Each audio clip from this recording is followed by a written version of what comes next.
Satoru versus Ryomen Sukuna. Jujutsu Kaisen के पहले episode में गोजो से फाइट करते हुए सकुना समझ जाता है कि उसको गोजो से लड़ने के लिए भी अपनी 20 फिंगर्स इनफ नहीं है। मतलब अगर वो अपनी 20 फिंगर खा भी ले तो भी सातोरू गोजो को इतना टफ टाइम नहीं दे पाएगा कि वो गोजो को बीट अप कर सके। तभी से रोमन सकुना की प्लानिंग शुरू होती है मेगुमी की बॉडी के ऊपर टेक ओवर करके गोजो सातोरू को हराने की। और जो सारे का सारा प्लान था ये सकुना का ही रचा हुआ था, जिस तरह से सकुना ने एक एक करके अपने पॉइंट्स को कवर किया। मतलब 1 मिनट का सौदा इतादोरी यूजी से करना, और सारी की सारी प्लानिंग रोमन सकुना ने सिर्फ और सिर्फ सातोरू गोजो को हराने के लिए की। बट एंड टाइम पर भी सातोरू ने 14 चैप्टर्स तक उसे लॉन्ग टाइम दिया, और टफ टाइम की फाइट के बाद भी सकुना ने गोजो सातोरू को चीट कर कर हराया। अब अगर याद हो आप लोगों को तो हम ये बात जानते हैं कि रोमन सकुना ने गोजो सातोरू के अगेंस्ट अपनी कोई लॉन्ग फॉर्म का इस्तेमाल नहीं किया था। मतलब हिरानेरा फॉर्म या फिर 4 हैंड्स 2 माउथ्स वाली फॉर्म का भी यूज़ नहीं किया था, बल्कि उसने सातोरू को हराने में इतना टाइम वेस्ट करने का सोचा ही नहीं। उसने जस्ट एक बाउंडिंग वाव बनाकर उसके ज़रिए सातोरू को काट दिया। अब जो बाउंडिंग वाव सकुना इस टाइम के ऊपर बनाया था जिससे गोजो की डेथ हुई थी, वही बाउंडिंग वाव हम जुजुत्सु काइसेन के लेटेस्ट चैप्टर्स में आने वाले देखने वाले हैं। और इस बाउंडिंग वाव का मतलब ये होता है कि मतलब अगर कोई इसके ट्रैप में फंस जाए देन उसकी डेथ कंफर्म है।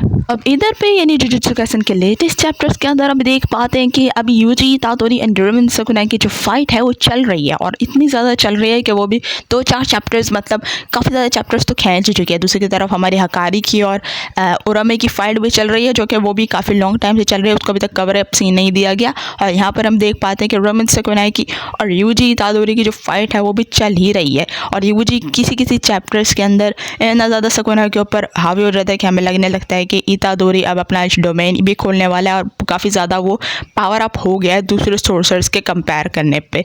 बट यहाँ पर अगर हम देखें तो ये बाउंडिंग वाव बनाना सकुना के लिए अब ज़रूरी हो गया था। बट अब सकुना ने अपना डोमेन भी लास्ट चैप्टर के अंदर यूज़ कर लिया, बट फिर भी उसको अपना बाउंडिंग वाव बनाना है इस टाइम के ऊपर, ताकि वो इतादोरी को अपने रास्ते में से हटा पाए।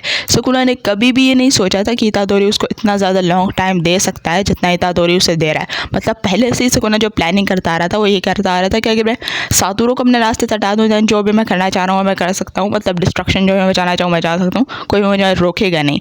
बट यहाँ पर इतादोरी उसको इतना ज़्यादा टफ टाइम दे रहा है गोजो सातोरू की डेथ के बाद भी, जो कि इसने कभी भी इमेजिन नहीं किया था। मतलब सबको तो उसने बीच में से काट दिया। मतलब जो भी उसके सामने आ रहा है यूटा और जितने भी सोर्सर्स उसके सामने अभी तक आए होगी रोमा या सारे लोग, वो सारे लोग डेथ की ऊपर चले गए ऑलमोस्ट। मतलब वो लड़ने लायक नहीं रहे, बट इतादोरी का जो पोटेंशियल है वो टूटने का नाम नहीं ले रहा। तो सकुना को मजबूरी के तहत वही बाउंडिंग वाव पर फिर से यूज़ करना पड़ रहा है। और अगर इतादोरी उसके जो है वो चीट में आ गया, मतलब इतादोरी उसके जाल में फंस गया, तो इतादोरी का भी वही हाल होगा जो सातोरू गोजो का हुआ था।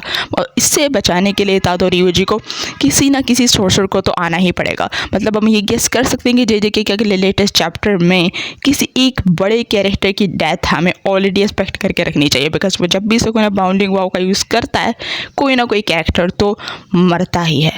अब इस टाइम के ऊपर हमें जेजेके की कंडीशन के ऊपर थोड़ा फोकस करना चाहिए। मतलब जेजेके जो चल रहे हैं बेस चैप्टर्स के अंदर, उसमें जेजेके की सिचुएशन क्या अगर हम उसके एनिमे के अंदर कंसीडर करके देखें तो हम ये देख सकते हैं कि सकुना और यूजी एक जगह के ऊपर लड़ रहे हैं, और उस जगह के ऊपर ब्लड काफ़ी ज़्यादा है। और दूसरी तरफ उसे थोड़ा सी डिस्टेंस के ऊपर हमारे उरामे और हकारी लड़ रहे हैं, जो कि काफ़ी लॉन्ग टाइम से लड़ रहे हैं। मतलब अगर हो सकता है कि इतादोरी को बचाने के लिए बाउंडिंग वाव से, मतलब इतादोरी की हालत अभी खुद ही बहुत ज़्यादा ख़राब है, उसका एक हाथ भी डैमेज है, और वो फिर भी ब्लैक फ्लैशेस का इस्तेमाल कर पा रहा है। और उसके ऊपर कट से इतना ज़्यादा सकुना मार चुका है कि ब्लड ही ब्लड हुआ हुआ है इतादोरी के कम्प्लीटली, और इतादोरी फिर भी हार नहीं मान रहा। इसीलिए अगर इतादोरी को बचाना है किसी को, तो हो सकता है कि हकारी को यहाँ पर आना पड़े, and Hakari is going to die in the latest chapter.